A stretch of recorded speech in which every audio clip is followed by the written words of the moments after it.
वही सलमान। हेलो दोस्तों, कैसे हो आप सब। आज हम डिस्कस करने वाले हैं कि कंपाउंड इंस्ट्रूमेंट की अकाउंटिंग कैसे करते हैं। पहले हम जान लेते हैं कि कंपाउंड इंस्ट्रूमेंट होता क्या है।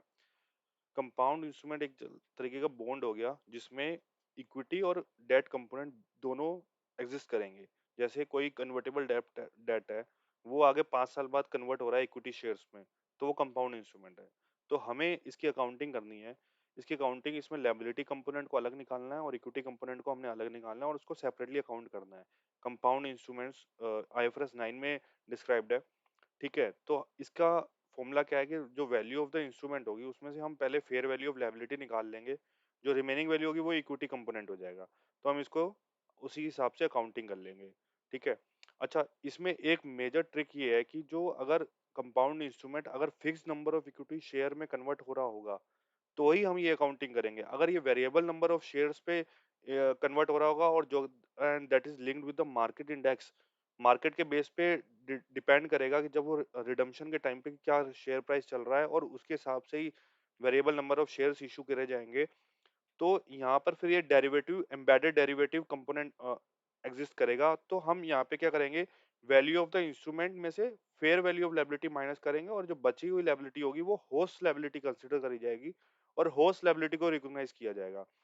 तो यहाँ पे अभी हम जो डिस्कस करने वाले हैं कि जहाँ पे compound instrument fix number of equity share में इशू हो रहा है, जिसकी accounting value, fair value of the liability and the equity component को ही रिकॉग्नाइज किया जाएगा, उसकी अकाउंटिंग आज हम डिस्कशन करने वाले हैं। ठीक है। तो सबसे पहले मैं आपको एग्जांपल पे लेके जाता हूँ कि जैसे यहाँ पे एग्जांपल यहाँ पे लिखा हुआ है। जैसे एंटिटी ए ने 2000 कन्वर्टेबल बॉन्ड इशू करे, ठीक है, जिसका टर्म 3 साल है और उसका जो फेस वैल्यू है वो 1000 पर बॉन्ड है। ठीक है। तो जो प्रोसीड आ गया 2 मिलियन आ गया। ठीक है। एंड जो interest is payable annually at a annual interest rate of 6%। ठीक है, 6% उसका इंटरेस्ट रेट है। अब bond is convertible to at any time up to maturity into 250 ordinary shares. ठीक है। अब बॉन्ड इशू करे जाते हैं और अगर ये सिमिलर बॉन्ड अगर मार्केट में इशू किए जाते हैं विदाउट राइट ऑफ कन्वर्जन, तो इसका रेट जो होता है 9%। तो हम इसको क्या ले सकते हैं, एज अ डिस्काउंटिंग रेट ले सकते हैं हम। ठीक है। और ये हमारा इंटरेस्ट रेट हो गया बॉन्ड पे। ठीक है। तो ये बाकी फॉर्मूला फॉर्मूला लिखा हुआ है कि मतलब क्या कैलकुलेशन कैसे करनी है, तो आप इस पर इसको कैलकुलेशन करते हैं। ठीक है। तो पहले तो हम वैल्यू ऑफ इंस्ट्रूमेंट निकाल लेते हैं। वैल्यू ऑफ इंस्ट्रूमेंट तो जैसे आपको पता लग गया होगा कि 2000 के शेयर है, मतलब 2000 की वैल्यू है, 1000 फेस वैल्यू है उसकी। ठीक है। तो ये 2 मिलियन वैल्यू ऑफ इंस्ट्रूमेंट हो गया। ठीक है। अब इसमें से जो डिस्काउंटिंग रेट पर लिख लेते हैं, 9% है। ठीक है। विदाउट कन्वर्जन अगर इशू होते तो 9% उसको डिस्काउंट इंटरेस्ट रेट मिलता। ठीक है। अब कन्वर्जन के साथ इशू हो रहे हैं तो इसको 6% मिल रहा है। तो हमें क्या करना होगा, सबसे पहले फेयर वैल्यू ऑफ लायबिलिटी निकाल लेते हैं। कैसे निकलेगी, सबसे पहले यहाँ पे हम लिख लेते हैं ईयर्स। जैसे 3 साल है, 1 2 3। ठीक है। इंटरेस्ट रेट जो है ना, हम ये प्रिज्यूम कर रहे हैं कि यहाँ पे एनुअली दे रही है। ठीक है। मंथली करोगे तो आप इसको 36 पे कर सकते हो। आप मेरी नेक्स्ट प्रीवियस वीडियो भी देख सकते हो जहाँ पे मैंने अकाउंटिंग फॉर लोन दिखाया हुआ है, उसमें भी मैंने ऐसे ही फॉर्मूला करके निकाला हुआ है, आप वो भी रेफर कर सकते हो। ठीक है। यहाँ पे प्रेजेंट वैल्यू निकाल लेते हैं। ठीक है। यहाँ पे 1/1+0.09। ठीक है, _1। ठीक है, ये वो बन गई हमारी। ठीक है, पीवी का रेट, डिस्काउंटिंग रेट। ठीक है, ये डिस्काउंटिंग रेट हो गया। ठीक है। और यहाँ पे वैल्यू लिख देते हैं, फेयर वैल्यू लिख देते हैं बेसिकली, फेयर वैल्यू। ठीक है। अब ये 2 मिलियन है। ओ एक मिनट को, यहाँ पे ना एक चीज़ और कर लेते हैं। राइट। ठीक है। एक एक ही करते हैं। राइट, यहाँ पे एक कॉलम डाल लेते हैं। यहाँ पे इंटरेस्ट ले लेते हैं ना, जो इंटरेस्ट जाएगा वो जाएगा, एक इंटरेस्ट ले लेते हैं। ठीक है। और एक ले लेते हैं प्रिंसिपल, मतलब रिडम्शन, जो अमाउंट है रिडम्शन। ठीक है।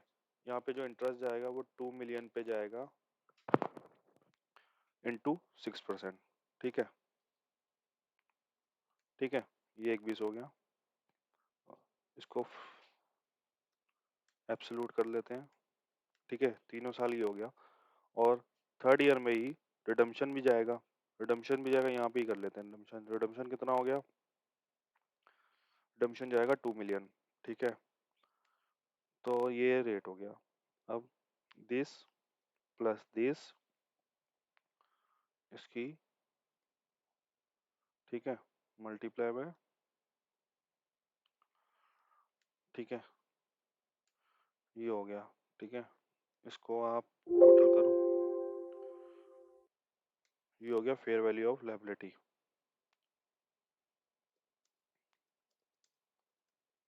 ठीक है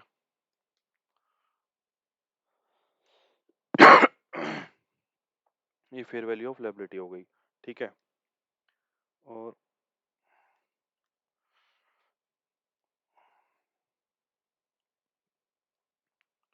ठीक है, अब यहाँ पे मैं निकाल लेता हूँ इक्विटी कंपोनेंट की वैल्यू। कंपोनेंट की वैल्यू कैसे निकलेगी? यहाँ पे जैसे हमने डिस्कस किया था 2 मिलियन। ठीक है,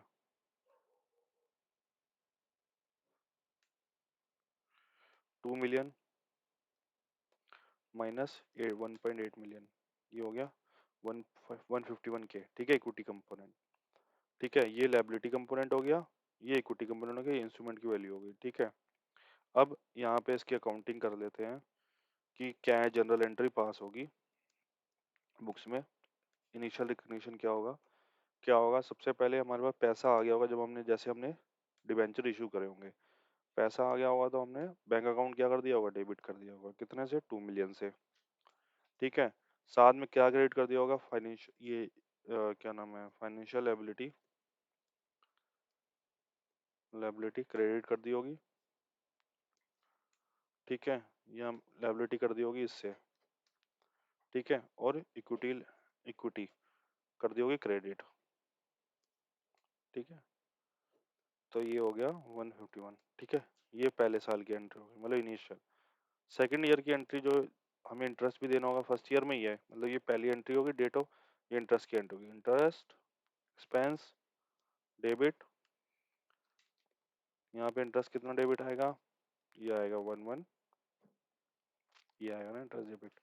ठीक है, यहाँ पे, यहाँ पे आ गया यूनिट होल्डर क्रेडिट। ठीक है, ये यूनिट होल्डर क्रेडिट हो गए। अब यहाँ पे एंट्री डाल देना, unit holder debit to bank.